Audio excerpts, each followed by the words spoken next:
아이들이 참 귀한 시대를 살아가고 있습니다. 현대 사회의 풍조대로 조금 더 시간이 지속된다면 아마 갈수록 더 아이들이 귀해지는 시대를 맞이하게 되지 않을까 하는 불안한 마음도 있습니다.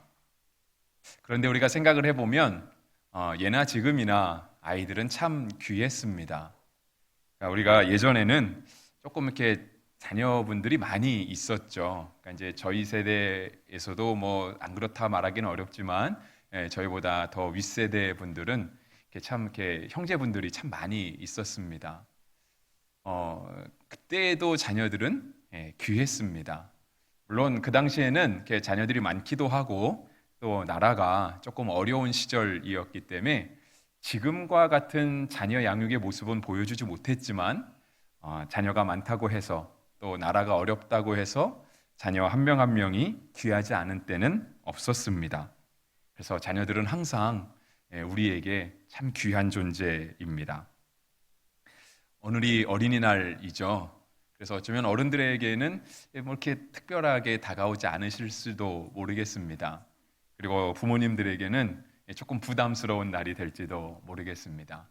하지만 우리가 아이들의 입장에서 생각해 보면 아이들은 오늘을 위해서 1년을 손꼽아서 기다립니다. 가고 싶은 것, 또 선물로 받고 싶은 것들을 막 순위를 매겨서 잘 정리하기도 하고 며칠 전부터 부모님들을 조르기도 합니다. 이런 아이들을 위해서 참 귀한 아이들인데요. 교회가 무엇을 해줄 수 있을까? 굉장히 고민스럽기도 하고 앞으로도 더 많이 고민해야 되는 문제일 거라 생각을 합니다.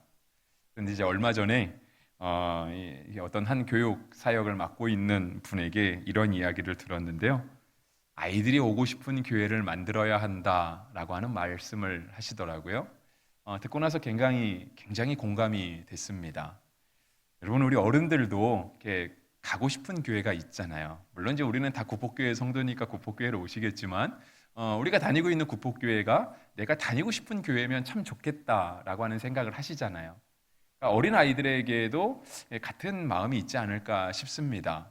어린 아이들이 정말 이렇게 교회를 가고 싶은 마음이 들면 좋을 것 같습니다. 뭐 예전처럼 뭐 이렇게 가니까 뭐 연필을 주고 공책을 주고 아니면 뭔가 먹을 거를 주고 선물을 줘서 그렇게 가고 싶은 교회도 뭐 꼭 잘못됐다라고 말할 수는 없지만 그래도 아이들이 생각해 볼 때 교회 가는 걸 즐거워하고 안 가면 가고 싶고 하는 교회들을 우리 어른들이 만들어 주면 참 좋지 않을까 하는 생각을 해보았습니다. 물론 우리가 젊은 아이들의 취향을 맞추기는 굉장히 어렵습니다. 저도 아이가 한 명 있는데요. 저희 지난주에도 저희 아들과 함께 이렇게 투닥투닥 싸우기도 했습니다. 그러니까 저는 저대로 제 주장을 했고요. 아이는 아이대로 아이 주장을 했습니다. 결국은 둘 다 뜻을 굽히지 않으니까 부딪히게 되더라고요. 어쩌면 우리 이제 어른들이 다음 세대 자녀들을 위해서 교회를 이렇게 탈바꿈하고 그들이 오고 싶은 교회를 만들어 주는 것이 사실상은 기존의 어른들에게는 조금 불편하실 수도 있을 것 같습니다. 왜냐하면 우리는 이게 익숙하잖아요. 이게 익숙하고 이렇게 예배 시간이 되고 설교 시간이 되면 아무도 떠들지 않고 이렇게 숨죽여서 뭐라고 얘기하나 한번 들어봐야 되는. 근데 만약에 우리 교회에 아이들이 많다고 하면 우리 또 젊은 부모님들이 예배에 아이들과 함께 예배를 드리고 싶어 한다라고 한다면 이렇게 조용한 거는 비정상이겠죠. 아이들은 한시도 가만히 있지 않잖아요. 그래서 분명 어딘가에서는 막 아이들 뛰어노는 소리가 들려야 되고 막 떠들지 말라고 다그치는 엄마의 그런 모습도 있어야 되고 하는데 우리가 이렇지 않다라는 건 사실상 우리는 이게 너무 익숙한 거예요. 그래서 만약에 그렇지 않으면 우리에겐 좀 불편해질 것 같기는 해요. 하지만 30년 지나면 아주 짧게는 한 20년 지나면 그 아이들이 우리의 자리를 대신해 주지 않겠습니까? 그래서 우리가 교회의 미래를 생각해서 정말 아이들이 오고 싶은 교회를 우리가 만들어줄 수 있다라고 한다면 우리 교회에 밝은 미래가 있지 않을까 생각을 해봅니다. 그래서 이 시간은 설교 시간인데요. 우리 설교 시간이긴 하지만 우리 어린이날이기도 하고 어린이 주일이기도 하니까 우리 자녀들을 위해서 한번 기도하면 좋겠습니다. 그래서 먼저 합심해서 기도하고 설교 들으려고 하는데요. 이 시간 우리 기도해 주실 때는 짧게 기도하지만 우리가 좀 진심을 담아서 기도하면 좋겠어요. 지금 이 시간에요. 여러분 한층 올라가면 우리 3층 뒤에 계신 분들 그 유치부실에 아이들이 예배드리고 있고요. 1층 내려가면 아동부 아이들, 또 6층에 올라오면 중고등부 아이들이 있습니다. 아마 그들도 지금 이 시간에 설교 듣지 않을까 하는 생각이 들어요. 그래서 이 시간 우리 합심해서 기도하실 때 우리 자녀들이 하나님 말씀 잘 듣게 해달라고, 하나님 말씀 들으면서 은혜 받는 예배 드릴 수 있게 해달라고 우리 이 시간 아이들을 위해서 우리 합심해서 잠깐만 기도하고 계속 설교하겠습니다. 우리 함께 기도하겠습니다. 하나님, 우리 교회에 귀한 아이들을 맡겨주시니 참 감사합니다. 지금 이 시간에 우리 아이들이 또 유치부실에서, 아동부실에서, 중고등부실에서 하나님을 예배하고 있습니다. 하나님께서 그들 심령에 임하셔서 말씀하여 주시고 그들이 말씀의 은혜를 받게 하여 주시고 말씀 안에서 비전과 도전을 받고 하나님, 그들이 다시 그들의 삶을 계획해가고 일상을 살아갈 수 있도록 축복하여 주시옵소서. 주께서 우리 교회의 자녀들을 맡겨주셨사오니 우리가 그들을 잘 양육하되 정말 아이들이 오고 싶은 교회, 그래서 어쩌면 우리 어른들은 불편해질 수 있지만 아이들이 정말 마음껏 꿈을 펼치고 마음껏 이곳에서 하나님을 예배하며 즐기고 즐거워할 수 있는 그런 교회를 만들어갈 수 있도록 우리 주님 축복하여 주시옵소서. 이를 위하여 섬기시는 목회자와 선생님들에게 성령의 충만함을 더하여 주시고 하나님께서 늘 지혜로 함께하여 주셔서 아이들을 가르치기에 부족함이 없도록 은혜 베풀어 주시옵소서. 하나님께서 우리 교회의 아이들을 맡겨주시니 참 감사합니다. 이 시간에도 이 예배당 곳곳에서 예배하고 있는 우리의 자녀들이 있는데 하나님, 그들 영혼 한 영혼에게 주님 찾아가 주시고 말씀하여 주셔서 그들이 교회 안에서 예배하며 신앙 안에서 자라날 수 있도록 축복하여 주옵소서. 우리 교회가 정말 우리 아이들이 오고 싶은 교회가 될 수 있도록 하나님, 우리 교회를 빚어 주옵소서. 예수님의 이름으로 기도합니다. 아멘. 오늘 본문에는 엘리사와 수넴 여인이 등장합니다. 엘리사는 어느 날 수넴이라고 하는 지역에 갔습니다. 근데 이제 한 번만 간 것 같지는 않고요. 여러 번 순회 사역을 하면서 이 수넴이라고 불리는 동네에 방문했던 것 같습니다. 그곳에 한 여인이 있었는데요. 그 여인은 이 때마다 자기 동네를 찾아오는 하나님의 사람을 위해서 자기 집의 한 켠을 따로 구별해서 그 선지자가 쓸 수 있도록 배려를 해 주었습니다. 그래서 엘리사는 수넴이라고 하는 동네에 갈 때마다 그 여인이 배려해 준 자신의 방에서 거하면서 사역을 감당했습니다. 엘리사가 수넴 여인에게 고마워했을 것은 당연합니다. 그래서 어느 날은 엘리사가 자신의 사환 게하시를 통해서 이 수넴 여인에게 무언가를 보답해주고 싶었습니다. 그래서 이렇게 물어보았죠. 그것이 오늘 우리가 본문으로 보진 않았지만 열왕기 하 4장 13절과 14절에 나와 있습니다. 엘리사가 자기 사원에게 이르되 너는 그에게 이르라. 내가 이같이 우리를 위하여 세심한 배려를 하는도다. 내가 너를 위하여 무엇을 하랴? 왕에게나 사령관에게 무슨 구할 것이 있느냐 하니 여인이 이르되 나는 내 백성 중에 거주하나이다 하니라. 엘리사가 이르되 그러면 그를 위하여 무엇을 할까 하니 게하시가 대답하되 참으로 이 여인은 아들이 없고 그 남편은 늙었나이다 하니. 엘리사가 이 여인을 위해서 해주고 싶은 것이 있었습니다. 그래서 사원에게 물어봤죠. 그 여인에게 물어보라 했던 것입니다. 왕에게 뭐 구할 것이 있습니까? 사령관이 당신을 위해서 뭘 해주면 좋겠습니까? 라고 했더니 이 여인의 대답이 나는 내 백성 중에 거주하고 있습니다 라고 하는 대답을 했습니다. 우리에겐 잘 와닿는 대답 같지는 않지만 우리 성경이 아닌 공동번역 성경을 보면 이 여인의 대답은 무엇이냐면 나는 내 백성 중에서 함께 그냥 평안하게 잘 살고 있습니다. 그래서 뭐 특별한 도움이나 필요가 필요하지는 않습니다 라고 뜻으로 대답했습니다. 엘리사가 그러면 무엇을 해줄까라고 했더니요, 그 옆에 있던 게하시가 자세히 봤더니 저 여인에게 자녀가 없습니다. 그러니까 후사를 이을 아들이 없습니다 라고 하는 것을 얘기해 주었고요. 또 한편으로 그 남편은 늙었습니다 라고 대답을 해 주었습니다. 그러니까 이 말의 뜻은 그거겠죠. 저 아이에게 저 집에 후사가 없는데 시간이 지나면 아들이 생길 수도 있겠지만 남편이 늙은 것을 보면 사실상 그럴 것 같지 않습니다. 그러니까 저 집안에 아마 대를 이을 자녀가 없을 것 같습니다. 그래서 우리가 정말 대를 이을 자녀가 있게 도와주면 좋을 것 같습니다라고 하는 대답을 한 것이었습니다. 이러한 게하시의 말을 따라서요, 엘리사가 이 여인에게 말했습니다. 16절에 보시면은 한 해가 지나 이때쯤에 내가 아들을 낳으리라라고 하나님의 사람으로서 이렇게 예언의 말씀, 축복의 말씀을 해 주었습니다.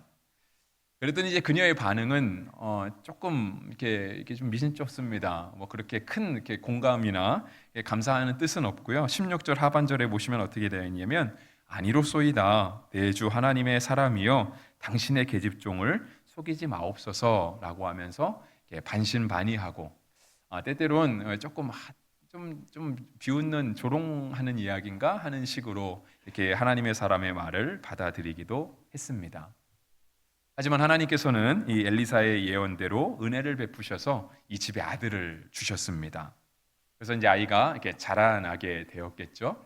근데 이제 어느 날 이 아이가 자라다가 아버지가 들에서 일하고 있을 때 들에서 일하고 있는 아버지를 만나러 갔습니다. 그래서 이제 아버지를 만나고 있을 그때 갑자기 이 아이가 통증을 호소합니다. 성경의 표현을 빌리면 19절에 나와 있는데요. 내 머리야 하면서 이렇게 병증을 보였던 것이죠. 그래서 아버지가 이를 위급하게 여겨서 아이를 빨리 집으로 돌려보냈습니다. 그 어머니의 품으로 돌려보낸 거죠. 아이는 어머니의 품으로 돌아갔지만 사실상 얼마 있지 않아서 아이는 숨을 거두고 말았습니다. 그러자 이 수넴 여인이 이제 사환 한 명을 데리고 나귀를 타고 급하게 하나님의 사람에게로 달려갑니다. 그 마음이 얼마나 급했는지 24절에 보시면 그 함께 따르는 사환에게 내가 말하지 아니하거든 나를 위하여 달려가기를 멈추지 말라라고 요청하면서 급하게 하나님의 사람 엘리사에게 갈 것을 요청했습니다. 오늘 우리가 설교 제목을 아이가 평안하냐라고 잡았는데요. 이 말은 이렇게 급하게 달려온 수넴 여인을 만난 엘리사가 그녀의 근황을 물으면서 했던 질문 중에 하나입니다.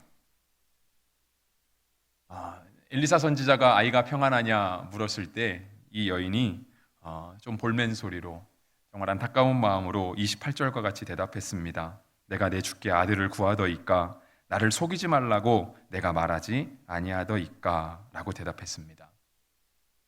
이 여인의 말이 어떤 의미인지 어떤 감정인지 엘리사가 모를 리가 없습니다. 그래서 엘리사는 이 여인을 따라서 급하게 그의 집으로 갔습니다. 갔더니 예전에 자기를 위해서 마련했던 그 방에 죽은 아이가 놓여 있었습니다.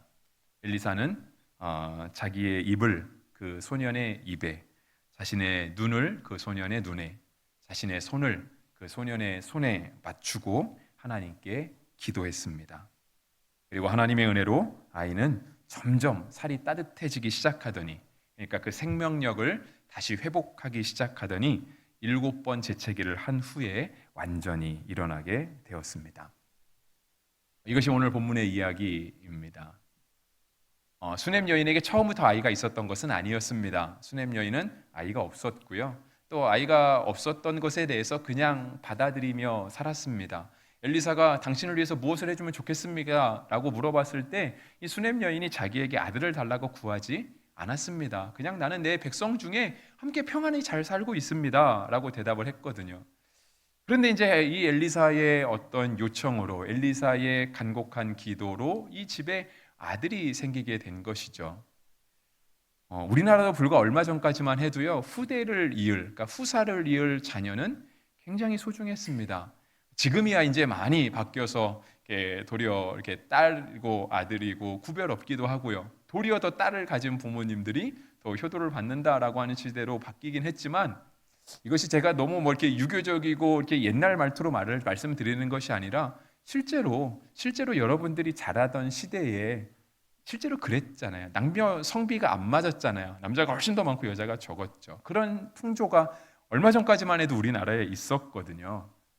근데 성경의 시대는 훨씬 더 이전 시대잖아요. 지금보다는 그러니까 수천 년을 따지기도 어려운 과거 시대인데, 그 시대에 후사가 없다라고 하는 것은 굉장히 큰 불행과 재앙이라고 말할 수 있는 거죠.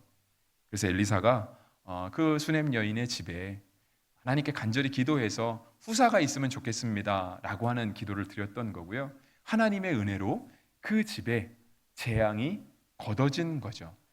아들이 생기게 된 것입니다. 남편은 늙었습니다라고 하는 표현 쪽에 사실상은 희망이 없던 가정으로 볼 수 있습니다. 근데 하나님의 은혜로 새로운 희망이 발견되게 된 것이죠. 근데 여러분, 우리가 생각해 보면 오늘 우리가 본문의 이야기를 쭉 읽을 때 만약에 하나님께서 이 집에 아이를 안 주셨더라면 이 수넴 여인은 그 아들을 잃는 그런 안타까움, 정말 말로 다 표현할 수 없는 이러한 슬픔들을 겪지 않을 수 있었을까 하는 생각도 듭니다. 물론 우리가 이렇게 만약이라는 것을 생각해 봐서 정말 아이가 없었다라고 한다면 이런 슬픔은 견디지 않았었겠죠. 그러니까 왜냐하면 원인이 없으니까 결과가 사라졌을 거 아니겠습니까? 하지만 우리가 생각해 보면 정말 이 후사가 중요하던 시대, 남편이 늙어서 희망이 없던 이 가정 속에 하나님이 자녀를 주신 것은 부인할 수 없는 하나님의 은혜입니다. 아이가 자라면서 한 번도 아프지 않고 자라는 아이는 없습니다. 한 번도 부모의 속을 썩이지 않고 자라는 자녀는 없죠. 근데 우리 자녀가 뜻하지 않는 병을 갖고 있다 해서 정말 우리 자녀가 부모의 뜻과는 다르게 부모를 너무 거역하고 부모의 속을 끓인다 할지라도 자녀가 우리에게 있는 것이 하나님의 저주거나 잘못된 일은 결코 아니라는 것입니다. 그래도 그 자녀가 있음으로 해서 우리가 누릴 수 있었던 행복이 얼마나 많은지, 우리가 사랑하는 사람과 함께 결혼해서 살기도 하고 또 사랑하는 사람 사이에 자녀가 생겨서 함께 가정을 이루고 살아간다라고 하는 것은 정말 하나님의 은혜 중에 은혜입니다. 요즘 시대에는 솔직히 잘 공감을 얻지 못할지도 모르겠습니다. 왜냐하면 그냥 자녀가 없이 살아가는 가정도 굉장히 많기 때문에 그렇습니다. 제가 그분들을 나쁘다고 말하는 것이 아니고요. 자녀가 있는 가정이 옳다고 말씀드리는 게 아닙니다. 이거는 옳고 그름의 문제가 아니잖아요. 근데 분명히 자녀는 하나님께서 우리에게 주신 축복이라는 사실은 부인하지 말아야 된다라고 하는 것입니다. 여러분, 우리도 모두가 다 우리의 인생을 살아가고 있습니다. 저도 인생을 살아가고 여러분도 다 인생을 살아가시잖아요. 아이는 아이대로, 어르신은 어르신대로 인생을 살아갑니다. 살아가는 동안 희노애락이 있죠. 하지만 그런 희노애락 때문에 설마 여러분의 인생이 나는 인생이 참 불행해, 나는 괜히 태어났어, 이렇게 우리의 인생을 저주하시는 분은 없잖아요. 우리의 인생 속에 분명 어려움이 있습니다. 때때로는 감당하기 어려울 수 없는 어려움들이 있었고요. 그래서 진짜 인생을 포기하고 싶은 순간도 아마 있으셨을 겁니다. 그런데 그럼에도 불구하고 오늘의 인생을 우리가 살아갈 수 있다는 것 자체가, 이 시간에 우리가 무언가를 생각하고 듣기도 하고 어떤 필요를 느끼기도 한다는 것 자체가 하나님의 축복이라는 사실은 부인할 수 없는 것과 같은 이치로 아이가 우리 가정에 있다라고 하는 것은 부인할 수 없는 하나님의 복입니다. 만약에 이 수넴 여인에게 아이가 없는 것 자체가 좋았다라고 한다면 아이가 죽었을 때 굳이 그렇게 다시 살리려고 하지 않았을 것입니다. 왜냐하면 처음부터 이 수넴 여인의 가정에는 아이가 없었거든요. 그냥 아이가 없는 대로 그냥 그대로 살았어요. 근데 어느 날 하나님의 사람이 와서 아이에 대한 이야기를 했고요. 아이가 생겼습니다. 그리고 아이와 함께 이렇게 또 가정을 이루며 살아가고 있다가 아이가 정말 뜻하지 않게 부모보다 먼저 세상을 뜨게 된 것이죠. 똑같이 아이가 없어진 상황이지 않습니까? 처음에도 아이가 없었고요. 아이가 죽었을 때도 아이가 없었습니다. 그런데 아이가 죽어 없어지고 났을 때 이 수넴 여인이 됐네, 옛날처럼 다시 평화에 그냥 옛날처럼 살지 뭘, 이렇게 말하지 않았다라고 하는 거예요. 급하게 자기 사환에게 내가 말하기 전에는 절대 쉬지 말아라 할 정도로 급하게 하나님의 사람을 찾아갑니다. 그리고 간곡하게 요청하죠. 아이를 살려달라고. 그리고 다시 아이가 살아나게 되죠. 이 여인에도 증명해주고 있는 것입니다. 아이가 있는 것이 하나님의 복이다라고 하는 것을요. 그래서 성경은 시편 127편에서 다음과 같이 우리에게 말씀하십니다. 보라, 자식들은 여호와의 기업이요 태의 열매는 그의 상급이로다. 이것이 그의 화살통에 가득한 자는 복되도다. 그들이 성문에서 그들의 원수와 담판할 때에 수치를 당하지 아니하리로다 했습니다. 그렇죠. 자녀들은 우리 하나님께서 우리에게 주신 기업입니다. 태열매이고 상급입니다. 이것을 과거에는요, 전쟁에 나가는 어떤 군인에게 비유를 했습니다. 전쟁에 나가는 군인이 이렇게 필요한 무기를 들고 나가겠죠. 뭐 칼도 들고 창도 들고 활도 들을 것입니다. 근데 만약에 활을 들고 간다고 한다면 이 활만 들고 가서는 안 되잖아요. 화살을 들고 가야죠. 근데 화살은 하나를 들고 갈 수 없잖아요. 자신이 들고 갈 수 있는 최대한 많이 들고 가야 그 화살을 가지고 싸울 수 있잖아요. 그러니까 그것을 화살통에 넣어 갖고 갑니다. 근데 화살통에 화살이 하나도 없어요. 그 무기가 무슨 의미가 있겠습니까? 그가 전쟁에 나가서 전쟁을 제대로 할 수 있을까요? 아무 의미가 없다라는 거예요. 하나님께서 우리에게 주신 자녀를요, 예전에는 시편의 말씀에서는 이렇게 비유하는 거예요. 화살통에 가득 찬 화살과 같다. 그리고 또 이어서 비유하기는요, 성문에서 그들의 원수와 담판할 때에 수치를 당하지 아니하려다 했습니다. 예전 과거 시대, 특히 이스라엘에서 성문은 국회이자 사법기관 법원이었습니다. 그래서 그곳에 모여서 뜻을 정하는 거예요. 어떤 의견을 결정하고 충분히 나누기도 하는 것입니다. 그리고 그곳에서 재판도 합니다. 무엇이 옳고 그른지를 나누기도 하고 어떤 증거로 삼기도 합니다. 그래서 우리가 구약 성경에 보면 성문에서 무언가를 결정하는 일들이 구약 성경 곳곳에 나타나 있습니다. 대표적인 게 이제 룻기에 나타나 있기도 하고요. 그래서 성문은 바로 그런 장소였거든요. 넓은 광장이 있고 많은 사람들이 늘 오고 가면서 그곳에서 무언가 일이 벌어진다라고 한다면 모든 사람이 보고 들으면서 그건 확실하다라고 말할 수 있을 정도로 그런 장소가 바로 성문이었거든요. 그 성문에서 원수와 담판을 할 때에 수치를 당하지 않을 것이라고 우리의 자녀들을 그렇게 비유했습니다. 요즘 시대는 자녀를 원하지 않는 가정도 있기는 하지만 또 반대로 자녀를 너무 원하는데 자녀를 갖지 못하는 가정도 있습니다. 그래서 이렇게 그러한 기도의 제목을 함께 듣기도 하는데요. 정말 하나님께서 우리에게 자녀를 상급으로 주시고 또 열매로 주시고 축복으로 주신다라고 하는 사실을 우리가 깨달을 때 우리에게 있는 자녀들을 우리가 그렇게 여길 수 있으면 좋겠고 또 자녀를 원하는 가정에 하나님께서 태의 문을 여셔서 자녀를 허락하여 주시는 놀라운 은혜도 있기를 주의 이름으로 축복합니다. 수냄 여인이 자녀를 다시 얻었을 때에는, 그러니까 죽은 자녀를 다시 얻었을 때에는요, 간청함으로 얻은 아이였습니다. 처음에 이 수냄 여인이 아들을 얻을 때에는요, 반신반의했습니다. 그래서 우리가 아까도 보았지만 엘리사가 얘기할 때요, 이 여인이 그렇게 받아들이잖아요. 나를 속이지 마십시오. 그러니까 반신반의했거든요. 그게 어떻게 가능한가? 큰 뜻을 두지 않았습니다. 근데 정말 하나님의 신실하신 말씀이 이루어져서 그 집에 희망이 없던 가정에 아이가 생겼습니다. 그리고 정말 그 아이가 그냥 잘 자라났으면 좋겠지만 그냥 인생 살면서 뜻하지 않는 일들이 일어나듯이 아이에게 병이 찾아왔고 아이가 부모보다 먼저 죽게 된 것이죠. 그때 수냄 여인은 두 번째 아이를 얻는 과정에서는요, 아이를 다시 얻는 과정에서는 간청함으로 아이를 얻었습니다. 엘리사에게 가잖아요. 그래서 제가 그 부분을 오늘 제가 말씀의 중간을 잠깐 뺐는데 4장 21절부터 25절까지의 말씀을 제가 좀 빨리 읽어드리면 이와 같습니다. 그의 어머니가 올라가서 아들을 하나님의 사람의 침상 위에 두고 문을 닫고 나와 그 남편을 불러 이르되 청하건대 사환 한 명과 나귀 한 마리를 내게로 보내소서. 내가 하나님의 사람에게 달려갔다가 돌아오리이다 하니 그 남편이 이르되 초하루도 아니요 안식일도 아니거늘 그대가 오늘 어찌하여 그에게 나아가고자 하느냐 하는지라. 여인이 이르되 평안을 비나이다 하니라. 이에 나귀의 안장을 지우고 자기 사환을 이루고 묻되 몰고 가라. 내가 말하지 아니하거든 나를 위하여 달려가기를 멈추지 말라 하고 드디어 갈멜산으로 가서 하나님의 사람에게 나아가니라 했습니다. 이 엄마의 마음이 느껴지는 거죠. 죽은 아이를 향한 엄마의 마음으로 그가 하나님의 사람을 갑니다. 그래서 간청함으로 다시 아들을 얻게 되죠. 간청함으로 아이를 얻었다라는 말은요, 기도함으로 아이를 얻었다라고 하는 뜻입니다.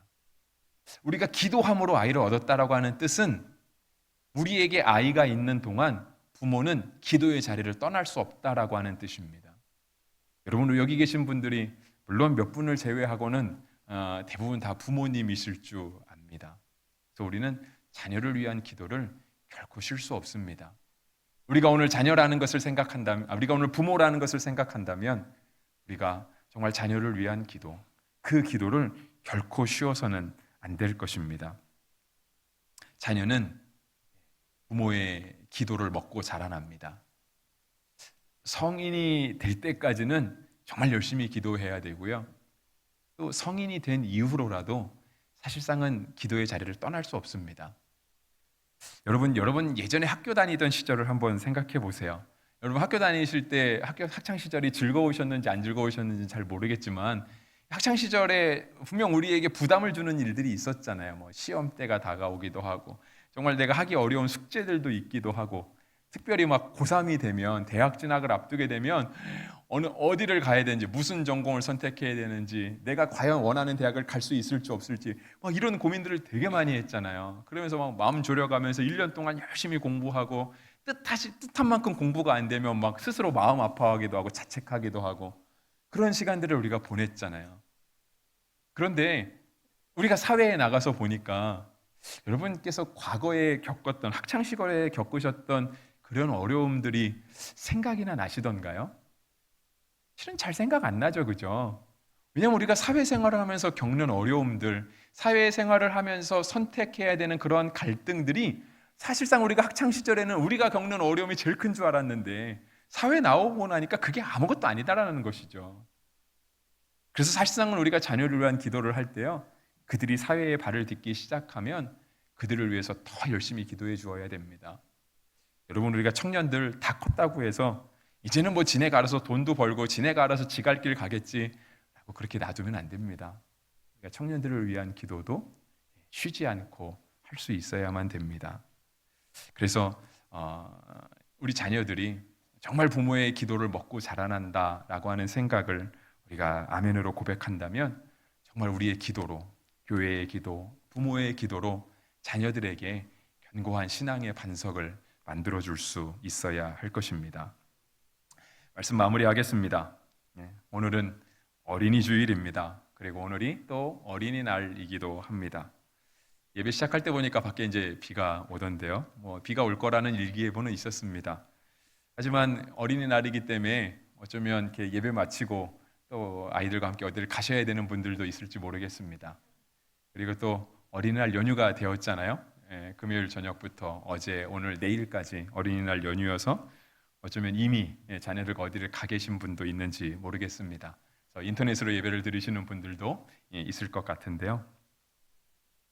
우리가 이렇게 예배함과 또 자녀와 함께 시간을 보내는 것, 이것들을 볼 때 사실상 성경이 우리 자녀를 기르는 부분에 있어서 아주 구체적인 어떤 그런 데를 지침을 주는가 찾아보면 이렇게 쉽게 찾을 수는 없습니다. 그러니까 예를 들어서 뭐 자녀가 말을 안 들을 때, 우리 자녀가 뭐 어떤 행동들을 할 때 어떤 일들 해야 된다 이렇게 성경이 우리에게 아주 막 그런 이렇게 현상에 맞는 것들을 꼭 집어주지는 않습니다.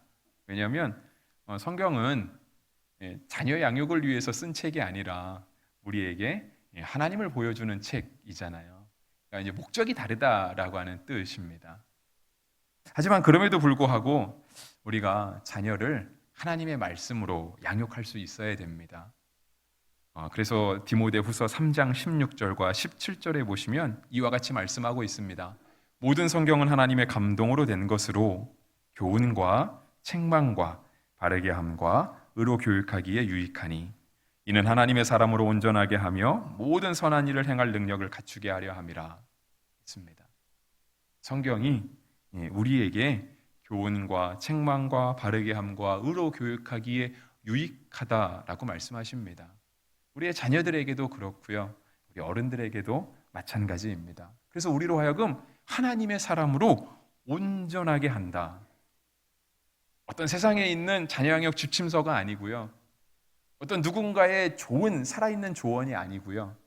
성경이 우리 자녀들로 하여금 하나님의 사람으로 온전하게 한다라고 말씀하고 있습니다. 여러분 꼭 우리 자녀들이 교회 다닌다고 해서 공부 잘하는 거 아닙니다. 우리 자녀들이 오늘 이 시간 위에서 예배드리고 있다고 해서 그들이 막 갑자기 이렇게 수재가 되는 건 아니고요. 우리 청년들이 이따가 와서 예배드린다고 해서 우리 청년들이 막 남들이 못 가는 좋은 직장에 막 갑자기 막 외국어가 잘 되고 그런 건 아닙니다. 그런데 신앙 안에서 자라날 때, 말씀으로 하나님을 예배하면서 자라갈 때 그들이 하나님의 사람으로 온전하게 자라게 되는 것입니다. 그래서 우리가 자녀를 볼 때마다 우리가 하나님 말씀을 같이 떠올릴 수 있으면 좋겠습니다. 우리가 자녀를 생각하고 그들을 위해서 기도할 때마다 하나님을 함께 떠올릴 수 있으면 좋겠습니다. 그래서 우리는 부모의 역할을 조금 부족하게 할지는 모르겠지만 우리가 우리 자녀들을 하나님의 말씀에 맡기고 하나님의 품에 맡길 때에 우리 아버지 되신 하나님께서 우리 자녀들을 정말 예수님을 닮은 자녀로 그렇게 길러주실 줄 믿습니다.